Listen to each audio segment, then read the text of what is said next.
So hello dear students, चलो बेटा आज हम कंटिन्यू करेंगे फ्रिक्शन के जो पेंडिंग टॉपिक्स थे वो आज हम कंप्लीट करेंगे। फ्रिक्शन पे आज तक हमने 2 वीडियोस बनाए हैं, वीडियो नंबर 1 और वीडियो नंबर 2, जिसमें मैंने डिस्कस किया है टाइप्स ऑफ फ्रिक्शन। उसमें क्या क्या आता है, static friction, limiting friction and kinetic friction, और उसमें कुछ बेसिक लेवल के न्यूमेरिकल्स वो मैंने आपको सिखाए हैं बेटा। बोर्ड एग्जाम के लिए कुछ छोटे छोटे 1-2 डेफिनेशंस है और उसके बाद मैं आपको क्वेश्चन दिखाऊंगा इस पर कुछ और। सो नंबर 1 टॉपिक जो आज मैं पढ़ाऊंगा आपको, वेरी इजी, जिसका नाम है angle of friction. Angle of friction जो है बेटा क्या होता है ये हमें देखना है। आप देखिए बेटा, ये एक हॉरिजॉन्टल सरफेस है, रफ सरफेस, ये हॉरिजॉन्टल सरफेस है। इस सरफेस पे मैंने एक ब्लॉक को रखा बेटा, ब्लॉक का मास है m, ठीक है बेटा। अभी मैंने कोई फोर्स अप्लाई नहीं किया। अगर मैंने अभी कोई फोर्स अप्लाई नहीं किया कोई फ्रिक्शन नहीं होगा। आपको पता है बेटा, अगर आप इसको फोर्स अप्लाई करोगे, इस तरह से फोर्स अप्लाई करोगे, एफ एक्सटर्नल फोर्स, में एफ ई लिखूंगा, एक्सटर्नल फोर्स, तो फ्रिक्शन होगा बैकवर्ड डायरेक्शन में। अगर बॉडी रेस्ट में है बेटा, जितना एक्सटर्नल फोर्स उतना ही फोर्स ऑफ फ्रिक्शन स्टैटिक होगा। आपने एक्सटर्नल फोर्स को इंक्रीज किया, बॉडी रेस्ट में है, फोर्स ऑफ फ्रिक्शन भी इंक्रीज होगा। फाइनली एक स्टेज आएगी, ये फोर्स ऑफ फ्रिक्शन जो है बेटा कम हो जाएगा, चलेगा, बॉडी विल मूव। उस वाले फ्रिक्शन को क्या कहते हैं बेटा, लिमिटिंग फ्रिक्शन। आप रखिए बॉडी लिमिटिंग कंडीशन में। हमने इतना फोर्स लगाया कि ये जो फोर्स ऑफ फ्रिक्शन है ये लिमिटिंग फ्रिक्शन है, यहां तक हमने फोर्स लगाया, ठीक। अब बॉडी है, body is at the verge of moving over the surface, ठीक है बेटा, लिमिटिंग कंडीशन में है, ये लिमिटिंग फ्रिक्शन है। ये लिमिटिंग फ्रिक्शन का वैल्यू कितना, म्यू एस इंटू आर। चलिए देखिए बेटा, और कोई फोर्स है, yes, weight M G acting vertically downward, और यहां से नॉर्मल रिएक्शन एन है, आर से रिप्रेजेंट कीजिए, एन से रिप्रेजेंट कीजिए, एक ही बात है। देखिए बेटा, फुल कंसंट्रेशन, ये क्या, नॉर्मल रिएक्शन किसके बराबर है, नॉर्मल रिएक्शन एम जी के बराबर, नॉर्मल रिएक्शन। ये क्या, लिमिटिंग फ्रिक्शन। लिमिटिंग फ्रिक्शन किसके बराबर है, म्यू एस इंटू आर है, mu S into N, R के बदले एम जी या एन के बदले एम जी। देखिए बेटा, ये एक फोर्स है नॉर्मल रिएक्शन, ये लिमिटिंग फ्रिक्शन है। इन 2 फोर्सेस का रिजल्टेंट यहां से आएगा। ये मैंने कैपिटल आर लिखा, ये आप एन लिखिए, आपको कंफ्यूज हो जाएगा एन और आर में। What is N, normal reaction. What is F L, limiting. What is R, R क्या है बेटा, रिजल्टेंट है। किस किस का रिजल्टेंट है, it is the resultant of normal reaction and limiting friction. Normal और लिमिटिंग का ये रिजल्टेंट है। ये रिजल्टेंट क्या एंगल बनाता है नॉर्मल रिएक्शन से, लेट अस सपोज इसके साथ एंगल फाई बनाता है। ये फाई जो है, इसी फाई का नाम है एंगल ऑफ फ्रिक्शन। ये फाई है बेटा, इस फाई का नाम क्या है, एंगल ऑफ फ्रिक्शन। चलो बेटा, अगर मैं आपको बोलूंगा what is angle of friction, आप क्या बोलोगे, it is the angle made by, किस ने बनाया, angle made by R. What is R, resultant, angle made by resultant. किस का रिजल्टेंट है, रिजल्टेंट किस का है, resultant of normal reaction and limiting friction. Resultant of normal reaction and force of friction.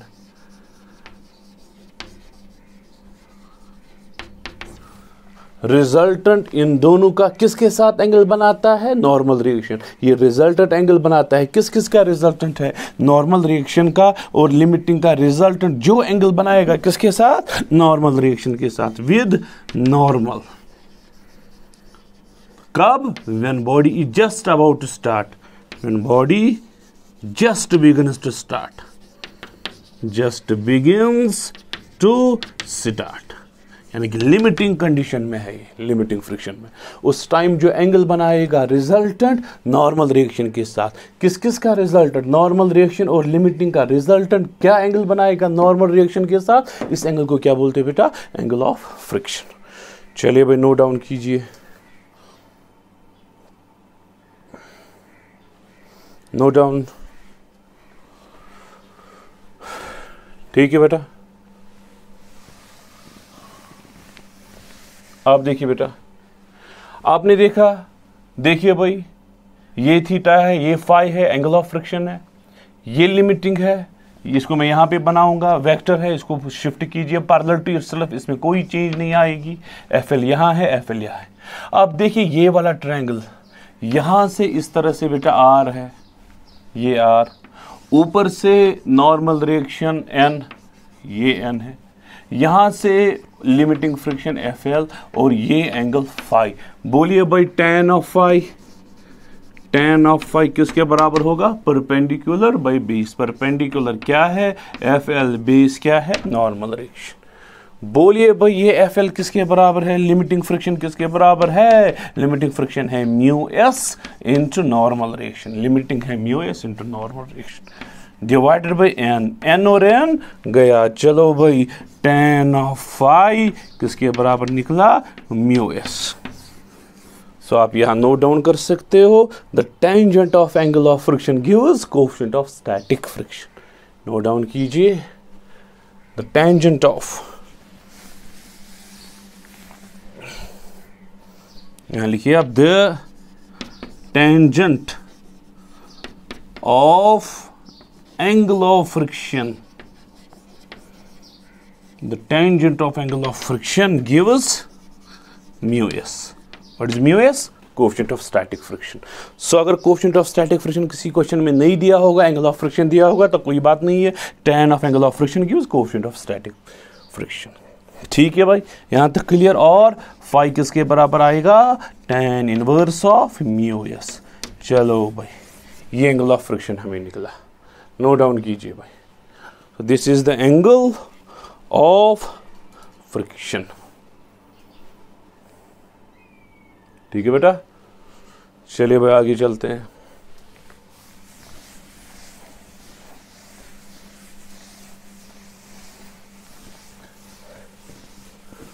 अब दूसरा एंगल है, ये तो हॉरिजॉन्टल सरफेस आपने देखी, अब इंक्लाइंड पे देखिए आप दूसरा एंगल जिसका नाम है एंगल ऑफ रिपोज,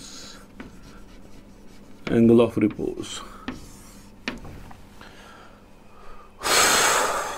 देखिए भाई ये मैंने एक इंक्लाइंड सरफेस बनाई बेटा, ये इंक्लिनेशन इसका मैंने थीटा रखा, यहां पे मैंने एक ब्लॉक रखा, इस ब्लॉक का मास m, रफ सरफेस है, कोएफिशिएंट ऑफ स्टैटिक फ्रिक्शन जो है बेटा म्यू एस के बराबर है इन दो सरफेसेस के बीच। आप देखिए हो क्या रहा है भाई, आप देखिए हो क्या रहा है, वेट mg एक्टिंग डाउनवर्ड्स, ये थीटा, ये भी थीटा पता है आपको। ये mg को दो कंपोनेंट्स में रिजॉल्व करेंगे, mg cos थीटा और यहां से mg साइन ऑफ थीटा, और यहां से नॉर्मल रिएक्शन n आ रहा है। आप देखिए बेटा हो क्या रहा है, ये इंक्लाइंड सरफेस है, इस पे ब्लॉक रखा, यहां से mg cos थीटा, यहां से mg sin थीटा। देखिए नॉर्मल रिएक्शन बैलेंस हो रहा है mg cos थीटा से, नॉर्मल रिएक्शन को बैलेंस करेगा कौन, mg cos ऑफ थीटा। चलिए भाई mg sin थीटा डाउनवर्ड्स आ रहा है, ये mg थीटा ब्लॉक को नीचे ला रहा है, नीचे ला रहा है, लेकिन फ्रिक्शन जो है बेटा एक्ट होगा किस डायरेक्शन में, अपवर्ड डायरेक्शन में। वह ये जो फोर्स ऑफ फ्रिक्शन है ये किसके बराबर है बेटा, mg साइन ऑफ थीटा के बराबर। आप देखिए बेटा हो क्या रहा है, फुल कंसंट्रेशन। आपने देखा होगा, आप एक सरफेस लीजिए, ये हॉरिजॉन्टल सरफेस है, इस पे आपने एक इस तरह से ब्लॉक रखा आपने इंक्लिनेशन इंक्रीज की, देखिए ब्लॉक नीचे नहीं आ रहा है। आपने इस तरह से इंक्लिनेशन इंक्रीज की, ब्लॉक थोड़ी बहुत मोशन में आ रहा है, अब इंक्रीज की मोशन आ रही है। इसको आप अच्छी तरह से समझिए। मोशन क्यों आ रही है? क्योंकि ये जो mg sin थीटा है, it tends to move the block downwards, इसी की वजह से फ्रिक्शन आ रहा है। अब देखिए बेटा हो क्या रहा है, अगर बॉडी रेस्ट में है, ये जो फोर्स ऑफ फ्रिक्शन है mg sin थीटा के बराबर। अगर मोशन है फिर कौन सा फ्रिक्शन होगा, स्टैटिक या काइनेटिक? काइनेटिक होगा। फुल कंसंट्रेशन, एक बार ये और आप ये नोट डाउन कीजिए बेटा।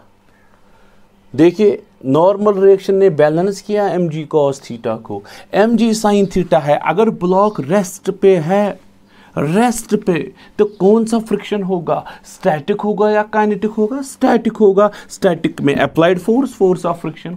अगर हमने इंक्लिनेशन इंक्रीज की, आहिस्ता आहिस्ता इंक्लिनेशन इंक्रीज की, mg sin थीटा जो है बेटा इंक्रीज हो जाएगा, बॉडी मोशन में आएगी, उस टाइम जो फ्रिक्शन होगा स्टैटिक होगा या काइनेटिक होगा? काइनेटिक होगा। अब देखिए बेटा, अगर थीटा स्मॉल होगा, बॉडी अभी इस तरह से थोड़ी बहुत मोशन में भी नहीं आई, इस तरह से सरफेस थी, ये पहले हॉरिजॉन्टल थी, हमने थोड़ा बहुत एंगल रखा, बॉडी नीचे नहीं आएगी। क्यों नहीं आएगी? ये जो थीटा है ये स्मॉल है। अगर थीटा स्मॉल है बेटा तो ये जो mg sin थीटा कंपोनेंट है ज़्यादा है या कम है? स्मॉल है। ये mg sin थीटा कंपोनेंट कम है और ये जो mg cos थीटा कंपोनेंट है ये ज़्यादा है। mg cos थीटा मोर, क्योंकि थीटा जब स्मॉल होता है cos का वैल्यू ज़्यादा, sin का वैल्यू कम। सो अगर mg cos थीटा ज़्यादा है, यहाँ से तो फोर्स ऑफ फ्रिक्शन का मैक्सिमम वैल्यू, ये जो फोर्स ऑफ फ्रिक्शन है बेटा, फोर्स ऑफ फ्रिक्शन, इसका मैक्सिमम वैल्यू आप मुझे बोलिए, मैक्सिमम वैल्यू किसके बराबर होगा? मैक्सिमम वैल्यू लिमिटिंग, वो तो पता है आपको, वो तो mu S into normal reaction के बराबर है। लिमिटिंग का value mu S. How much is normal reaction? Normal reaction है mg cos ऑफ थीटा। देखिए भाई, जब एंगल स्मॉल होगा mg sin थीटा जो है वो कम होगा, लेकिन ये जो cos थीटा है ज़्यादा है। अगर cos थीटा ज़्यादा है तो फोर्स ऑफ फ्रिक्शन भी ज़्यादा है। फोर्स ऑफ फ्रिक्शन जो है बेटा वो मोर होगा। अगर फोर्स ऑफ फ्रिक्शन ज़्यादा है, ये फोर्स ऑफ फ्रिक्शन ब्लॉक को नीचे नहीं आने देगा। क्यों? फोर्स ऑफ फ्रिक्शन ज़्यादा है, mg sin थीटा कम है, बॉडी रेस्ट में रहेगी क्योंकि फ्रिक्शन का वैल्यू ज़्यादा। So body will remain at rest, जितना अप्लाइड फोर्स उतना ही फोर्स ऑफ फ्रिक्शन। यहाँ तक क्लियर? अब आप देखिए, आपने ये जो थीटा है बेटा ये इंक्रीज किया, आपने थीटा इस तरह से इंक्लिनेशन इंक्रीज की, फाइनली ब्लॉक स्टार्ट होता है। जब आपने थीटा इंक्रीज किया तो आप देखिए हो क्या रहा है, ये जो mg sin थीटा है, mg sin थीटा क्या हो रहा है बेटा? इंक्रीज। जब theta increase mg sin theta increase, जब mg sin थीटा इंक्रीज, इसलिए ब्लॉक नीचे आ रहा है। और ये जो फोर्स ऑफ फ्रिक्शन है mg cos थीटा का कंपोनेंट, ये ज़्यादा होकर रहा है कि कम हो रहा है? कम हो रहा है। तो इसी वजह से ब्लॉक होता है बेटा। ये जो ब्लॉक होता है, block just begins to slide down,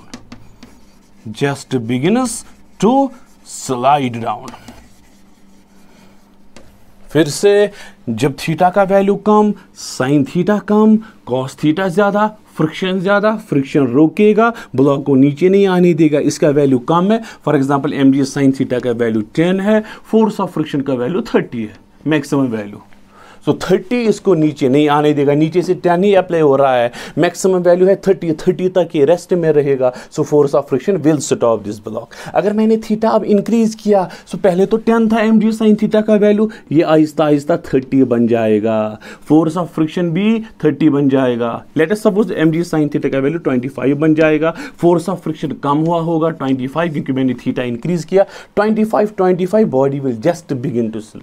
अगर आपने अब थीटा फिर से ज्यादा इंक्रीज किया, अगर थीटा आपने फिर से ज्यादा इंक्रीज किया, mg साइन थीटा जो है बेटा it will increase greater than limiting friction होगा, body will start sliding, body will slide down. उस टाइम कौन सा फ्रिक्शन होगा, स्टैटिक होगा या काइनेटिक होगा, काइनेटिक होगा। सो हमने 3 कंडीशंस देखे। अगर थीटा का वैल्यू कम, साइन, अगर थीटा का वैल्यू कम, साइन थीटा का value come, obviously body will be at rest. जब दोनों का वैल्यू इक्वलाइज हो जाएगा, body will just start move. जब mg साइन थीटा का वैल्यू ज्यादा, बॉडी विल मूव। ठीक है बेटा, अब देखिए कौन कौन सी कंडीशन मैंने पढ़ी। हाँ, mg साइन थीटा, अगर इसका वैल्यू बहुत कम है, बहुत कम है लिमिटिंग फ्रिक्शन से, body will remain at rest. Rest में रहेगी बॉडी। उस टाइम कौन सा फ्रिक्शन होगा, स्टैटिक फ्रिक्शन। दूसरी कंडीशन, mg साइन थीटा का वैल्यू बराबर लिमिटिंग के बराबर आएगा, उस time body will just start, just start. उस टाइम लिमिटिंग फ्रिक्शन होता है बेटा। अगर mg साइन थीटा का वैल्यू ग्रेटर देन लिमिटिंग, ज्यादा आ रहा है लिमिटिंग से, बॉडी विल स्लाइड डाउन। उस टाइम कौन सा फ्रिक्शन होगा बेटा, काइनेटिक फ्रिक्शन। जस्ट इसने अपनी मोशन कहां पे स्टार्ट की, जब दोनों इक्वलाइज हो गए। कौन कौन सा, mg साइन थीटा और लिमिटिंग जब इक्वलाइज हो जाएगा, body will just start sliding. उस टाइम ये जो एंगल होता है, ये वाला एंगल, इस एंगल को बोलते हैं एंगल ऑफ रिपोज। क्या बोलते हैं बेटा, एंगल ऑफ रिपोज। सो अगर मैं आपको बोलूंगा what is angle of repose, आप क्या बोलोगे बेटा, what is angle of repose? आप बोलोगे शाबाश, it is the angle made by plane with horizontal,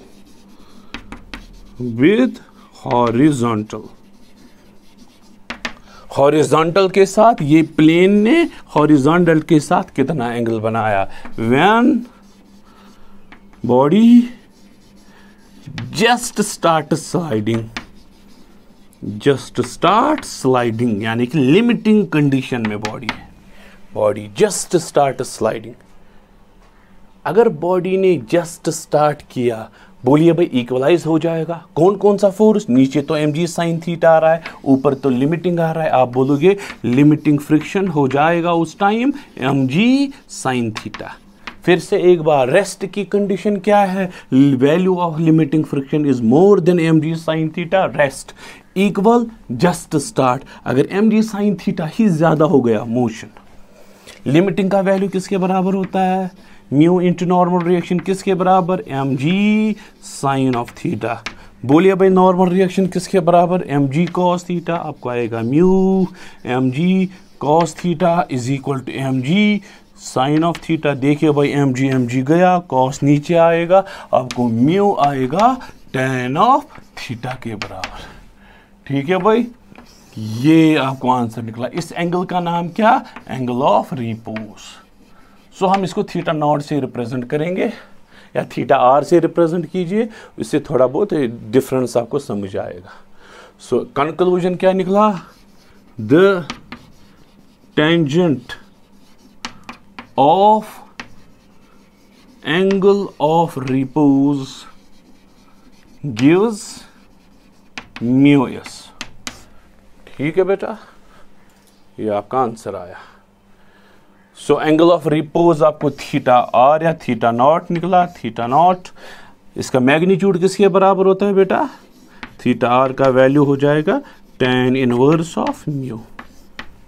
ये आपको थीटा आर। फिर से let us say 30 degree is the angle of repose, let us say 30 degree is the angle of repose। अब देखिए इसका मतलब क्या हुआ, आपने इंक्लिनेशन इंक्रीज की 10 डिग्री, ब्लॉक रेस्ट पे रहेगा, 20 डिग्री ब्लॉक रेस्ट पे रहेगा, 30 degree body will just start move. उस एंगल को क्या बोलते हैं, एंगल ऑफ रिपोज। अगर आपने 40 डिग्री लगाया, बॉडी मूव करेगी, 30 डिग्री तक बॉडी क्या रहेगी, रेस्ट में, 30 से ज्यादा इट विल मूव। ठीक है भाई, चलिए भाई नोट डाउन कीजिए, और ये भी आप नोट डाउन कीजिए भाई। अगर थीटा एंगल ऑफ प्लेन है, अगर इस तरह से ये एक प्लेन है बेटा, इसका एंगल है थीटा, इसका एंगल ऑफ रिपोज है थीटा नॉट। देखिए बेटा, अगर थीटा लेस देन हुआ थीटा नॉट है लेट अस से 30 डिग्री, इस प्लेन का एंगल सिर्फ 10 डिग्री है। क्या बॉडी रेस्ट में रहेगी या मोशन में? रेस्ट में। 30 डिग्री तक रेस्ट, 30 से ज्यादा motion, body will remain at rest. उस टाइम जो फ्रिक्शन होगा स्टैटिक होगा या काइनेटिक होगा? स्टैटिक होगा। अगर थीटा बराबर थीटा नॉट के बराबर आया, इस एंगल प्लेन, ये जो प्लेन है इसका एंगल ऑफ रिपोज 30 है, इस प्लेन का भी एंगल 30 डिग्री है, बराबर क्या हो जाएगा? Body will just start.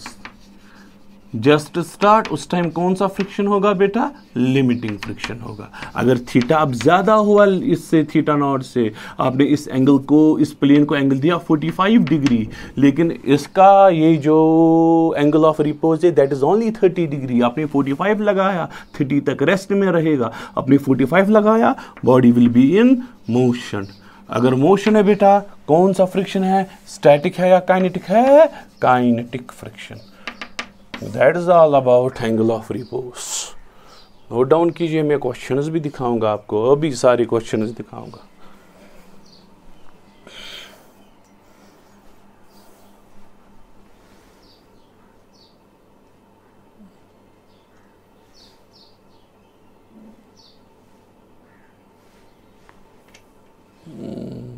Focusing problem.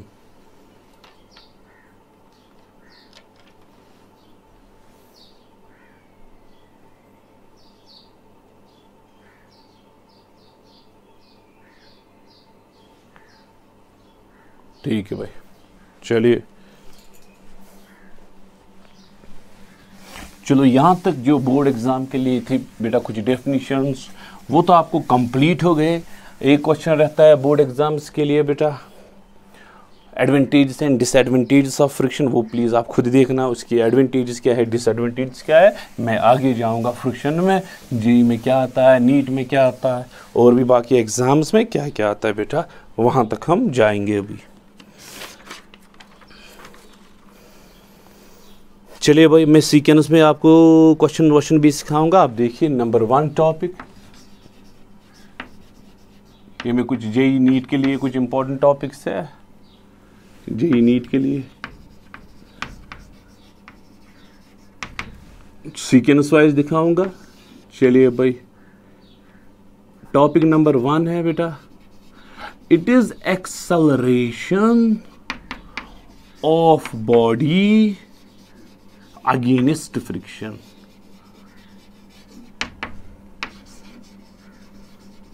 Acceleration of body against friction. मुझे वेरियस कंडीशंस दी होगी, आपको एक्सेलरेशन कैलकुलेट करनी होगी। जब एक्सेलरेशन निकलेगी बेटा, आपको फिर डिस्टेंस, वेलोसिटी, बाकी चीजें निकालनी होगी, मैं आपको अभी दिखाऊंगा। नंबर 1 पार्ट इसका, body on horizontal surface, body on horizontal surface. Topic का नाम क्या है बेटा, इस तरह से मैं लिखूंगा, आपको याद रहेगा। Acceleration of body against friction, acceleration निकालनी है। बॉडी किस सरफेस पे है? हॉरिजॉन्टल सरफेस पे। Number 1, no external force present, no external force present. दूसरे में क्या होगा बेटा? एक्सटर्नल फोर्स प्रेजेंट होगा, एक्सटर्नल फोर्स प्रेजेंट। देखिए बेटा, ये एक हॉरिजॉन्टल सरफेस है, रफ सरफेस, ये एक बॉडी है, ये बॉडी खुद चल रही है विद वेलोसिटी v, हमने कोई फोर्स इसको अप्लाई नहीं किया। इनिशियली इसको फोर्स लगाया, बस, रास्ते में कोई फोर्स नहीं है, बॉडी खुद चल रही है, लेकिन फ्रिक्शन है, फ्रिक्शन इसको रोकेगा, फ्रिक्शन रोक रहा है। मुझे एक्सेलरेशन निकालनी है किसके बराबर? हालांकि वो तो रिटार्डेशन होगी, इसमें कोई डाउट नहीं है। हमने यहाँ पे बॉडी थी, इनिशियली फोर्स लगाया, जोर से फोर्स लगाया, बस बॉडी अब चल रही है। ड्यूरिंग इट्स मोशन, यहाँ से यहाँ तक मुझे इसकी मोशन स्टडी करनी है। ठीक है बेटा, कोई एक्सटर्नल फोर्स प्रेजेंट नहीं है। बोलिए बेटा, बॉडी खुद चल रही है। चलिए भाई, बैक डायरेक्शन में इसका फोर्स है, स्टैटिक है या काइनेटिक? काइनेटिक फ्रिक्शन है F के। और बेटा mg acting downwards, normal reaction N acting upwards. ठीक है बेटा, चलो भाई, इसके बाद मैं ये वाला पार्ट दिखाऊंगा आपको। देखिए भाई, आपको पता है जो नेट फोर्स है किसके बराबर है, मास into acceleration. Let us suppose आपने इसको यहाँ से फोर्स कोई अप्लाई नहीं किया, मैं इसको लिखूंगा F इक्वल टू 0। क्यों? क्योंकि मैंने कोई फोर्स अप्लाई नहीं किया। आपको पता है ये वाला फोर्स माइनस ये वाला फोर्स मास इनटू एक्सेलरेशन के बराबर होता है, ये तो पता है आपको। हमने फोर्स अप्लाई नहीं किया। आपको इस तरह से क्वेश्चन आते हैं, net force equal to mass into acceleration, आप रखिए ये फोर्स 0 के बराबर है, कोई फोर्स अप्लाई नहीं किया, बॉडी खुद चल रही है, खुद रिटार्ड हो रही है, खुद रुक रही है। सो नेट फोर्स किसके बराबर आएगा आपको, 0 माइनस F के, यहाँ से 0 यहाँ से F के, is equal to mass into acceleration minus F के किसके बराबर है, म्यू के इंटू आर, किसके बराबर निकला, MA माइनस म्यू के, आर किसके बराबर बेटा, mg, आर किसके बराबर, mg, आर बोलिए या n बोलिए, m इंटू ए, m गया, a किसके बराबर आया, माइनस म्यू के इंटू जी। देखिए भैया आपका आंसर बराबर निकला। This is the acceleration. Why it came out to be negative? Negative क्यों निकला बेटा, नेगेटिव इसलिए निकला क्योंकि ये रिटार्ड हो रहा है, इस वजह से नेगेटिव निकला। सो अगर बॉडी खुद चल रही है, कहीं पे खुद चल रही है और खुद रुक रही है, कोई एक्सटर्नल फोर्स अप्लाई नहीं किया हमने, उस टाइम जो एक्सेलरेशन है माइनस म्यू के इंटू जी के बराबर। ठीक बेटा, चलो अब आपको एक्सेलरेशन निकली, क्या आप डिस्टेंस कैलकुलेट कर सकते हो? यहां से यहां तक जो डिस्टेंस चलेगा उसको कहते हैं स्टॉपिंग डिस्टेंस। इनिशियल वेलोसिटी हम v रखेंगे भैया, इनिशियल वेलोसिटी v है, ये कम हो रही है, कम हो रही है, फाइनल वेलोसिटी 0 के बराबर। बोलिए भाई, अब मैं इसकी स्टॉपिंग डिस्टेंस निकालूंगा भाई। स्टॉपिंग डिस्टेंस कौन सी फॉर्मूला यूज करोगे आप, v square minus U square equal to 2as। यहां पे रुक रहा है, फाइनल वेलोसिटी किसके बराबर, 0 स्क्वायर माइनस इनिशियल वेलोसिटी किसके बराबर, v is equal to 2 acceleration यहां से यहां तक रिटार्ड माइनस म्यू के इंटू जी इंटू एस। आपको आएगा minus v square is equal to minus 2 mu K G S, minus minus गया। देखिए भाई एस किसके बराबर आया, v square by 2 mu K जी। ये आपका स्टॉपिंग डिस्टेंस है, इस पे क्वेश्चन आते हैं बेटा। ये स्टॉपिंग डिस्टेंस है, यहां से यहां तक जो टाइम लगेगा इसको स्टॉप होने में, उस टाइम को बोलते हैं हम स्टॉपिंग टाइम। स्टॉपिंग टाइम निकाल पाओगे आप? Yes we can calculate stopping time. Stopping time, चलिए भाई कौन सी formula, v is equal to you plus A t. v तो फाइनल वेलोसिटी है, फाइनल पॉइंट पे रुक गया, final velocity 0 is equal to u, initial velocity v है, प्लस एक्सेलरेशन माइनस म्यू के इंटू जी, और बाहर t आएगा। ट्रांसफर कीजिए, म्यू के इंटू जी इंटू टी किसके बराबर, v के बराबर, t किसके बराबर आया, v डिवाइडेड बाई म्यू के इंटू जी। ये आपका स्टॉपिंग टाइम है। So we have got equation for stopping distance and stopping time बेटा। लेकिन ये फॉर्मूलाज कब वैलिड है, जब कोई एक्सटर्नल फोर्स बॉडी पे अप्लाई नहीं होगा। पहला वाला part, body on horizontal surface with no external force applied.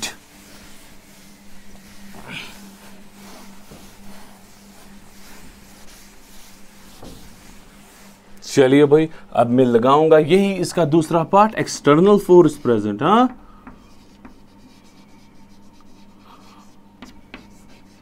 External force present, ये तो आप आराम से कर सकते हो बेटा। देखिए ये बॉडी एक हॉरिजॉन्टल सरफेस पे, यहाँ से मैंने एक्सटर्नल फोर्स F लगाया, बॉडी मूव कर रही है। अगर बॉडी मूव कर रही है तो बैकवर्ड डायरेक्शन में इसका काइनेटिक फ्रिक्शन आएगा, क्योंकि बॉडी इज एक्चुअली मूविंग। आगे एक्सेलरेशन A है बेटा, नीचे mg, ऊपर नॉर्मल रिएक्शन R। क्या एक्सेलरेशन कैलकुलेट कर पाओगे? Yes, net force equal to mass into acceleration. Net force किसके बराबर, F माइनस F की। F minus F K is equal to mass into acceleration. चलिए भाई बोलिए एफ के का वैल्यू म्यू के into R, what is R, normal reaction is equal to M ई।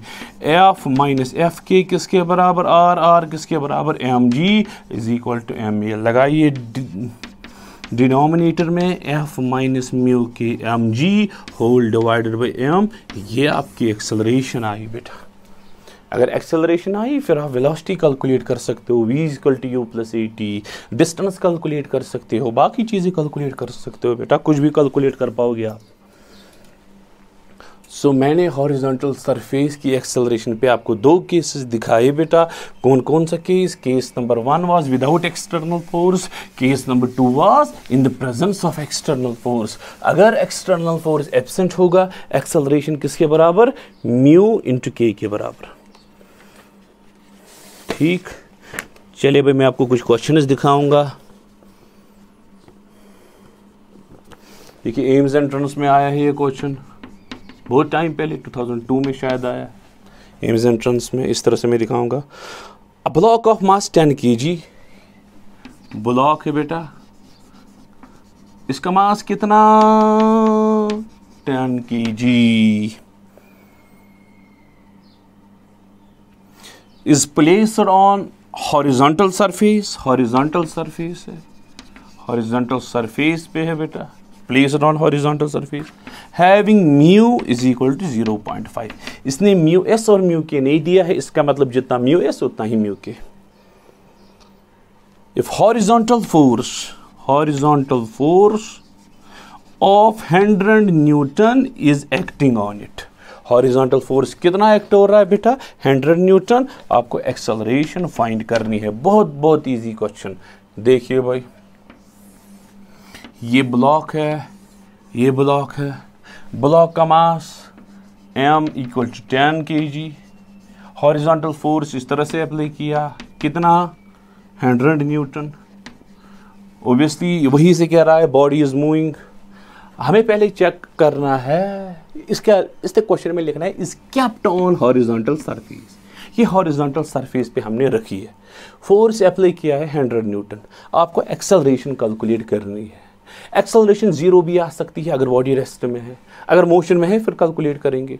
पहले हमारा अटैक होगा किस पे, लिमिटिंग फ्रिक्शन पे। We will check whether the body is at rest or in motion. अगर रेस्ट में है तो एक्सेलरेशन 0, अगर मोशन में है फिर कैलकुलेट करेंगे जिस तरह से मैंने अभी दिखाया आपको।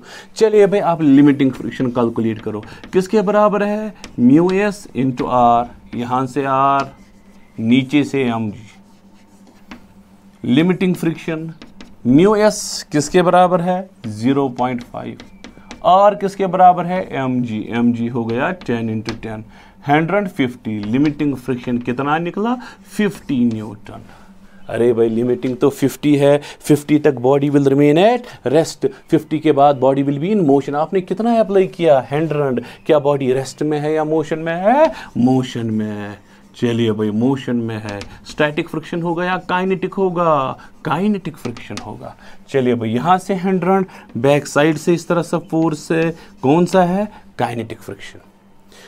आगे जाके एक्सेलरेशन ए होगी। अब चलिए भाई लगाइए formula, F minus F K is equal to mass into acceleration. How much is F, 100। How much is kinetic friction, F K भी म्यू के इंटू आर है, लेकिन म्यू एस और म्यू के में कोई डिफरेंस ही नहीं है इस वाले क्वेश्चन में। जितना एफ एल उतना ही एफ के, म्यू के इंटू आर 0.5 वो आएगा 50। आपको जितना लिमिटिंग निकला उतना ही काइनेटिक निकलेगा, लेकिन प्रैक्टिकली ये नहीं है। प्रैक्टिकली काइनेटिक कम होता है, लिमिटिंग ज़्यादा होता है। लेकिन इस वाले क्वेश्चन में एस और के नहीं दिया है, इसलिए जितना एफ एल उतना ही एफ के। एफ के कितना, 50 आएगा, 100 minus 50 is equal to 10 into a. 50 is equal to 10 into a, 10 गया, a is equal to 5 metre पर सेकंड स्क्वायर। ये आपका आंसर है, बहुत easy question, very easy question, very easy. ठीक है भाई,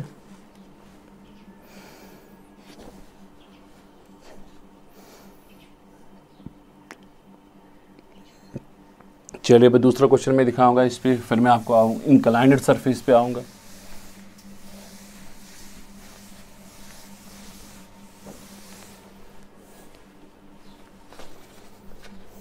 देखिए भाई, क्वेश्चन है एमकेट एंट्रेंस में,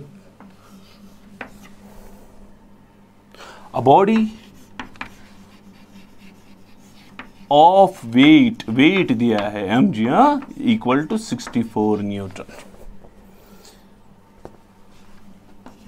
इज पुश्ड, पुश किया हमने with enough force to start motion. हमने इसको इतना फोर्स दिया कि इसने अपनी मोशन जस्ट स्टार्ट की। तो हमने कितना फोर्स दिया है? हमने लिमिटिंग के बराबर दिया है, क्योंकि ये कहता है is force with enough force to start motion. Enough force to start motion, जितना फोर्स देना होता है मोशन के लिए उस फोर्स का नाम लिमिटिंग। हमने लिमिटिंग के बराबर फोर्स लगाया है, बॉडी ने मोशन स्टार्ट की है। ठीक है, अब अगर मोशन स्टार्ट हुई एंड सेम फोर्स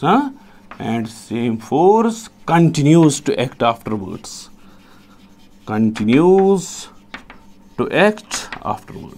इसके बाद सेम फोर्स होता है बेटा। अगर सेम फोर्स अप्लाई होगा, बॉडी मोशन में होगी। कौन सा? पहले हमने कितना लगाया? लिमिटिंग के बराबर लगाया, बॉडी ने स्टार्ट की मोशन। अगर स्टार्ट की, सेम फोर्स हमने लगाया, अब पीछे की डायरेक्शन में फ्रिक्शन होगा, स्टैटिक होगा या काइनेटिक? काइनेटिक, क्योंकि अब body continues to act afterwards. For example 100 newton है लिमिटिंग, आपने 100 लगाया और 100 ही रखा, बॉडी मोशन में है, continues to act afterwards. Mu S है बेटा 0.6, म्यू के है बेटा 0.4। आपको एक्सेलरेशन निकालनी है, ये क्वेश्चन है बेटा। चलिए भाई, ये हॉरिजॉन्टल सरफेस है, ये हमने इस पे ब्लॉक रखा। ब्लॉक का जो वेट है mg, ये तो mg ही गिवन है इस टाइम 64 न्यूटन है। ठीक है भाई, ऊपर से नॉर्मल रिएक्शन आ रहा है, ये ऊपर से नॉर्मल रिएक्शन आ रहा है। हमने इसको इतना फोर्स लगाया कि बॉडी ने मोशन स्टार्ट की। तो हमने कितना फोर्स लगाया? लिमिटिंग के बराबर। चलो भाई, हमने फोर्स जो लगाया वो लिमिटिंग के बराबर रखा। फोर्स लगाया, लिमिटिंग किसके बराबर होता है बेटा? म्यू एस इंटू आर के बराबर हमने इसको फोर्स लगाया। चलो भाई, how much is mu S? 0.6। How much is R? 64। चलो भाई, कैलकुलेट कीजिए। सो इतना फोर्स हमने लगाया, आप बोलिए कितना आएगा? 64 इंटू 0.6, 38.4 निकलता है बेटा। ठीक, 38.4 न्यूटन हमने इसको फोर्स लगाया। कितना लगाया? 38.4 न्यूटन हमने लगाया। इसको लिमिटिंग के बराबर हमने फोर्स लगाया। चलो, बॉडी मोशन में आई, अब बॉडी चल रही है बेटा। बॉडी चलने दो बॉडी को, सेम फोर्स इसके बाद भी अप्लाई होता है। ठीक, अब कहता है यही फोर्स कंटिन्यू एक्ट हो रहा है। अगर यही फोर्स कंटिन्यू एक्ट हो रहा है तो बॉडी मोशन में है। मोशन में कौन सा फ्रिक्शन होता है? Kinetic friction. बैकवर्ड डायरेक्शन में होगा कौन सा फ्रिक्शन? Kinetic friction. आगे एक्सेलरेशन ए, बोलिए भाई कैसे निकालोगे? एफ माइनस एफ की net force is equal to mass into acceleration. How much is F? 38.4 minus how much is F K? Mu के into R is equal to M into A. ठीक है भाई, चलो भाई, 38.4 माइनस म्यू के किसके बराबर? 0.4। आर किसके बराबर है बेटा? 64 के बराबर। आर तो 64 के बराबर, R M G 64 is equal to M into A. चलिए भाई, आप इस एम को यहाँ ट्रांसफर कीजिए। एम जी 64 है बेटा, जी का वैल्यू 10 रखिए, एम आपको आएगा 6.4 kg। यहाँ एम को 6.4 रखिए, इसको डिवाइड कीजिए, आपको ये मिलेगा।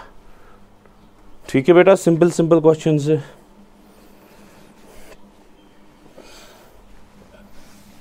ये कौन सा वाला केस था? हॉरिजॉन्टल सरफेस पे विद एक्सटर्नल फोर्स प्रेजेंट है।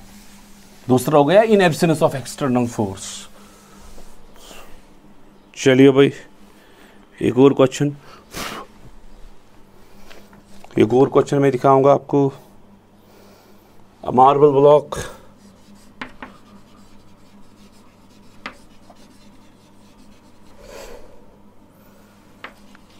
मास 2 kg। मार्बल ब्लॉक है, इसका मास है कितना 2 kg। Is lying on ice, is lying on ice, ice पे है। इज गिवन वेलोसिटी, इसको हमने वेलोसिटी दी, कितनी वेलोसिटी दी 6 मीटर पर सेकंड के बराबर इसकी वेलोसिटी हमने रखी। Is stopped by friction, friction ने इसको स्टॉप किया इन 10 सेकंड, 10 सेकंड में फ्रिक्शन ने इसको रोका। Find mu. What is mu? Coefficient of friction. ये तो इजी क्वेश्चन है। ये मार्बल ब्लॉक था, इसको वेलोसिटी मिली 6 मीटर पर सेकंड, ये रुकेगा, इसका मतलब कोई एक्सटर्नल फोर्स प्रेजेंट नहीं है, इस वजह से रुक रहा है। फाइनल वेलोसिटी किसके बराबर? 0 के बराबर। ठीक है बेटा, कितना टाइम लग रहा है इसको? 10 सेकेंड्स। चलिए भाई, is it in the presence of external force और in the absence? Absence of external force. Acceleration किसके बराबर? माइनस म्यू के इंटू जी। यही तो है, ए माइनस म्यू के जी किसके बराबर? 10। ये आपको एक्सेलरेशन मिली। फॉर्मूला देखिए भाई, V U T A, V is equal to you plus A T. Formula, how much is V? 0 is equal to how much is U? 6 plus how much is acceleration? Minus mu के into 10 into T. कई कीजिए भाई transfer, आपको आएगा mu के into 10 into T is equal to 6। ठीक है भाई, mu K is equal to 6 divided by 10 into T. Mu K is equal to 6 divided by 100, क्योंकि टी का वैल्यू 10, कोई 0.06। ये आपका आंसर मिला। मैंने आपको अभी दिखाया, अगर कोई एक्सटर्नल फोर्स प्रेजेंट नहीं होगा, एक्सेलरेशन के बदले माइनस म्यू के इंटू जी। ठीक है बेटा, चलो भाई एक और क्वेश्चन में दिखाऊंगा, उसके बाद इंक्लाइंड सरफेस पे मैं देखूंगा आज पॉसिबल होगा कि नहीं। उस पर तो बहुत मैक्सिमम क्वेश्चन तो उसी पे आते हैं, इंक्लाइंड सरफेस पे। वहाँ पे एक्सेलरेशन क्या होगी, फिर उसके बाद पुश और पुल करना है इसको। बोर्ड एग्जाम में तो उतना ही है, जितना किया इतना तो कंप्लीट हो गया, बोर्ड एग्जाम के लिए इतना काफ़ी है। A block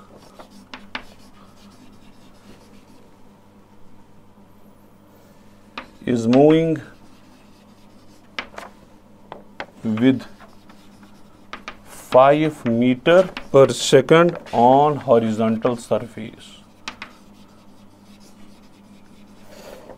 and stops after 1 second। 1 second के बाद रुकता है। कोएफिशिएंट ऑफ फ्रिक्शन निकालना है। कभी डिस्टेंस दी होगी and stops after 2 metres. Stopping distance उस टाइम कौन सी फॉर्मूला लगाओगे? V square minus U square equal to 2as। S given होगी, आपको निकलेगा। स्टॉप कब हो जाएगा? जब कोई एक्सटर्नल फोर्स प्रेजेंट नहीं होगा। बोलिए भाई, एक्सेलरेशन किसके बराबर? माइनस म्यू के इंटू जी। एक्सेलरेशन आएगा माइनस म्यू के, जी के बदले 10। लगाइए formula, v equal to you plus A T. रुक गया, stops, final velocity 0। Initial velocity किसके बराबर? 5 प्लस एक्सेलरेशन माइनस म्यू के इंटू 10 और टी है। टी का वैल्यू 1 रखिए, ट्रांसफर कीजिए म्यू के इंटू 10, आपको 5 के बराबर, क्योंकि टी का वैल्यू 1, म्यू के आपको आएगा 5/10, हो गया 0.5। ये आपको म्यू के निकला। That is all. ठीक है बेटा, चलो मुझे लगता है इतना यहां तक क्लियर हो गया। ये था हॉरिजॉन्टल सरफेस पे acceleration. So what is the conclusion? Horizontal surface पे अगर एक्सेलरेशन निकालनी है तो 2 केसेस हो गए, without external force, with external force. अगर विदाउट एक्सटर्नल फोर्स होगा, विदाउट, तो एक्सेलरेशन किसके बराबर आएगा? माइनस म्यू के इंटू जी। अगर विद एक्सटर्नल फोर्स होगा, फिर आपको लगाना है F minus F K is equal to M. बस उसके बाद लगानी है इक्वेशंस। तो ये तो 44 मिनट्स का वीडियो बन गया बेटा। अगर मैं इसको इंक्लाइंड प्लेन की दिखाऊंगा, ये ज़्यादा 2 आवर का बन जाएगा। तो उतना तो पॉसिबल नहीं है। तो मुझे लगता है इतना इस वीडियो में काफ़ी है। नेक्स्ट वीडियो जो है उसमें मैक्सिमम क्वेश्चन जो होंगे वो जेईई नीट के होंगे। उसमें मैं आपको इंक्लाइंड प्लेन पे एक्सेलरेशन दिखाऊंगा और दिखाऊंगा कब ब्लॉक नीचे आएगा, ऊपर जाने के लिए कंडीशंस क्या है, नीचे आने के लिए कंडीशंस क्या है, नीचे की एक्सेलरेशन, ऊपर की एक्सेलरेशन और भी बाकी चीज़ें, फोर्स ऑफ फ्रिक्शन किसके बराबर होता है, कब स्टैटिक होगा, कब लिमिटिंग होगा, कब काइनेटिक होगा, वो अब नेक्स्ट वीडियो में करेंगे क्योंकि ये 45 मिनट्स का वीडियो बन गया। That is all for today.